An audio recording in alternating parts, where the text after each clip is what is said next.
There are three main things that separate how 8 and 9-figure e-commerce brands execute email marketing compared to 7-figure brands. And in this video, I'm going to share what those three things are.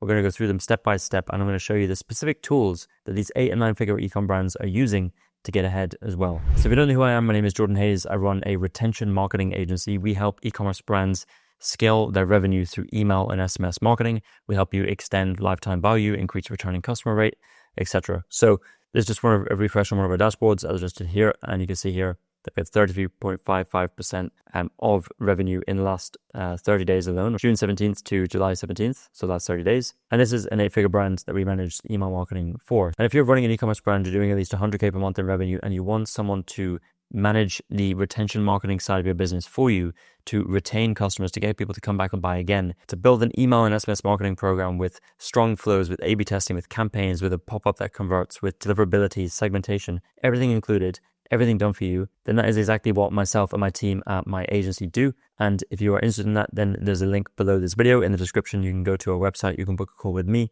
we'll chat about your business and just understand if there's a fit for us to work together and come in and help you, okay? So with that out of the way, let's get straight into it. As I mentioned, I'm going to be going through three different areas. And the first one is going to be strategic campaign and flow planning over guessing. The second one is going to be research-driven emails and not copying your competitors. And the third one is going to be about AI-enhanced ideation and speed to market. So you're going to want to stick around for all three of these because all three drive huge impact in terms of the revenue that you start generating from your email and SMS marketing. Now, going back to this first point right here, strategic campaign and flow planning over guessing. And I would say over the kind of reactive, very scrappy last minute as well. The brands that win and the brands that have retention marketing nailed down, they're planning out months in advance, okay, even years in advance, in terms of their marketing calendars, their approach to retention marketing, and you're going to see why in just a moment. So as I said here, the bigger brands, they know that lifecycle marketing isn't just about reacting to the latest marketing calendar event or sale. It's about building a journey for customers to align with the brand and using email marketing as a tool to build loyalty and lifetime value, okay? So that is the main difference. Now, breaking this down, the first thing is a customer journey. And what the 8-figure and 9-figure brands do is that they design the journey that customers go through, and then they translate that journey into email campaigns and flows to hit the right segment at the right time with the right message, okay? And you can build a visual of what your customer journey looks like in something like Figma, Miro board, whatever it is. And you need to be basing that on historical data. Because if you've scaled your e-commerce brand to, even the 7-figure range, you're going to have a lot of data on what products customers buy first, and then after they buy that product, what do they buy next, right? You're going to have multiple entry points as to different products that customers purchase on their first order. Then you're going to have different branches as to what happens after those customers purchase, right? And it's never going to be 100% the same flow. But what you can do is you can start to draw the most common paths, right? And then you know that customers are likely to go through that path. So you can steer customers in the right direction when it comes to your email marketing flows, when it comes to your campaign strategy, etc. Okay? So that is really the approach here. And you base it on historical data because you need that to inform that you're using the right flow and path that you're building for that customer journey. Of course, you can tweak it and you can try and engineer it in a different way to increase your lifetime value. But ultimately, the customers are going to tell you what journey they prefer to go through. And then you just want to try and enhance that a little bit, okay?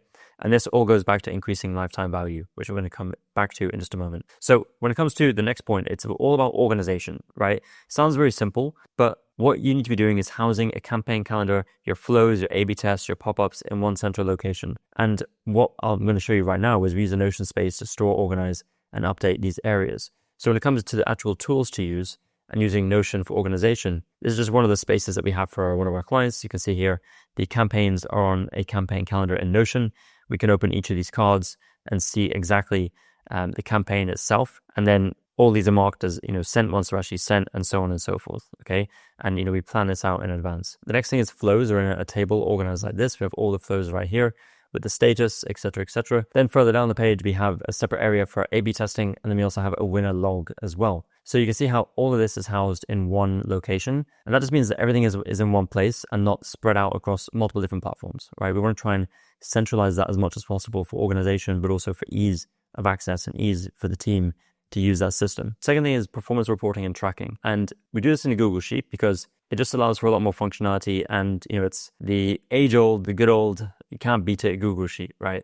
But what we do is we track all of the important KPIs that we're measuring. And we do the performance reporting and tracking every single week. So we have the data imported from Klaviyo And, if we're using an SMS tool like Attentive or PostScript, we're bringing that data into a Google Sheet and we're tracking it week over week. And then we also have the percentage increases and decreases to make sure that we're keeping track of changes in the metrics and also being able to understand why these changes are happening, right?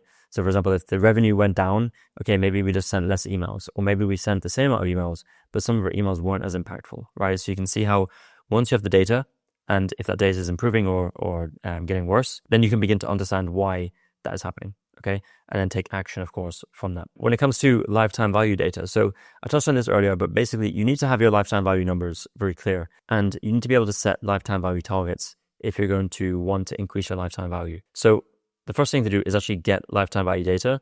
If you're on Shopify, use Lifetimely. It's an app that you just plug in and it runs your lifetime value numbers for you. LTV can be complex to calculate because there's many different variables, but Lifetimely makes it very, very easy to do so. So once you have your baseline metrics and you have those baseline metrics for different time frames, be it 60 days, 90 days, 180 days, whatever it is, now you can start to set specific targets as to how you want to increase that lifetime value. And again, bring it back into the customer journey as to, what products do customers need to buy again, or what new products do customers need to buy in order to hit that lifetime value number, okay? So this is the first pillar. Now let's move into the second pillar about research-driven emails and not copying competitors. Now, I'm not saying that, if you do copy competitors, it's the end of the world. What we're just trying to do is we're just trying to be original, right? We're not trying to copy someone else and what they've done. Of course, like cross-industry is perfect, right? You can take something that's working in a different industry, bring that into e-commerce, and it's like taking something from a red ocean and putting it into a blue ocean, right? That's a very good strategy. But what we tend to focus on is more about research. I'm going to show you the tools that we use in just a moment. So the best performing emails don't come from what your competitors are doing. They come from what your customers are feeling, okay? So with that in mind, we use a few different platforms to actually come up with this research in the first place, because the more you understand your customer, the pain points that they're facing, their desires, the language that they're using, the better the ideas for your emails are going to be, and the better the copywriting and the design structure of those emails is going to be as well, okay? So the first thing you want to do is use review mining and other platforms to surface emotional triggers, beliefs, and also product language, okay? So the first thing you do is you can look across TikTok, right? What are the customers talking about on TikTok? What are they talking about on YouTube? What are the words they're using? What are the phrases that they're using to describe their problem? And what things have they already tried that have failed solutions? Now you can use GigaBrain.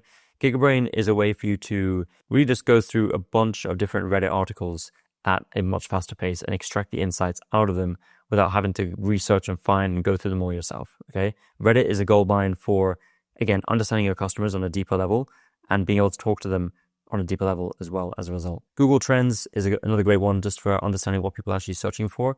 What keywords are they using to find the solutions to the problems they're facing? And Amazon reviews. So find competitors on Amazon and go to those reviews as well. Look at the best ones, look at the worst ones, look at the ones in between, extract the insights from those. Now, with this in mind, you want to then synthesize the information. So you train ChatGPT or Claude with customer reviews to generate new ideas in your brand's tone. So what we do is we upload a CSV of the customer reviews from the brand that we're working with, and then we extract a bunch of insights from them after ChatGPT has gone through them, or Claude in this other example has gone through them, and to really understand what are the most commonly repeated phrases, what is the sentiment, etc., etc. Okay, Gummy Search and Lexalytics, but also As Viable. These tools are just other ways to learn more about your customers, get more insight, get some customer feedback as well with this tool Ask Viable.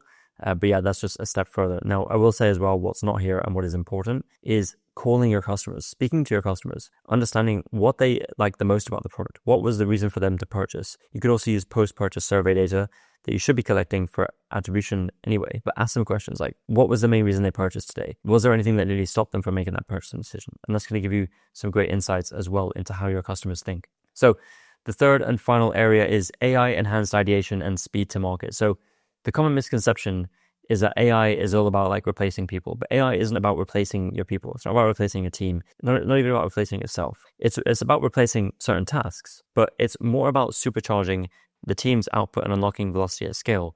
You need to understand how you can be smarter with AI, right? Use AI as a way to be smarter, as a way to be faster, and as a way to get to market ahead of your competitors.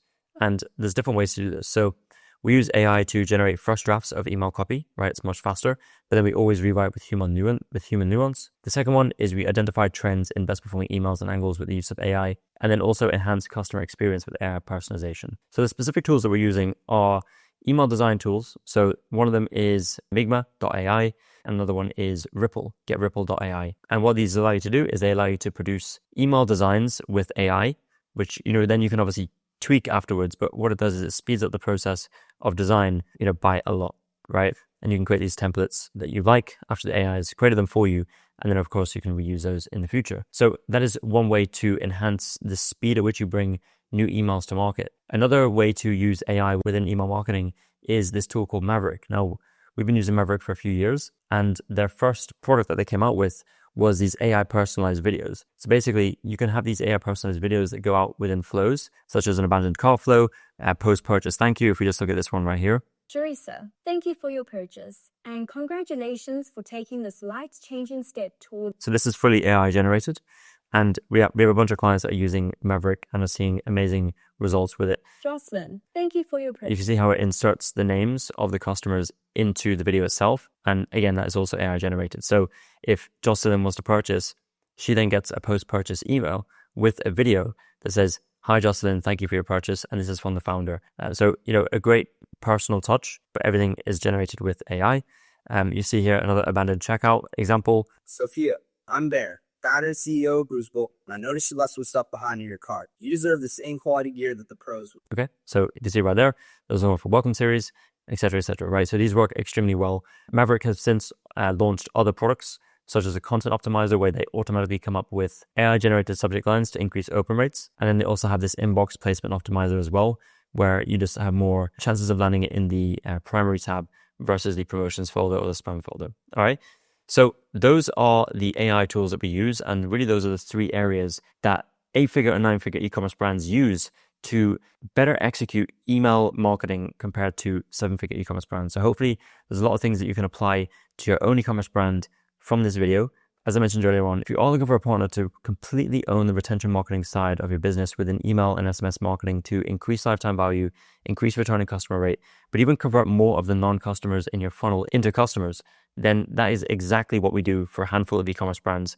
We're a small agency, we're boutique, we keep the quality high, we keep the team small, and that just means that we work with a handful of e-commerce brands to be able to deliver that service and retain our clients for years. So if that is something you're interested in, if you're looking at working with a expert team, work very closely with you and your team, then there's a link in the description of this video, and you can go to my website. You can book a call with me. We'll talk about your business, and if it's a good fit, I'll tell you up front, and we'll talk about next steps. If it's not a good fit, then I'll also let you know up front as well. And yeah, that's it for this video, and I'll see you in the next one.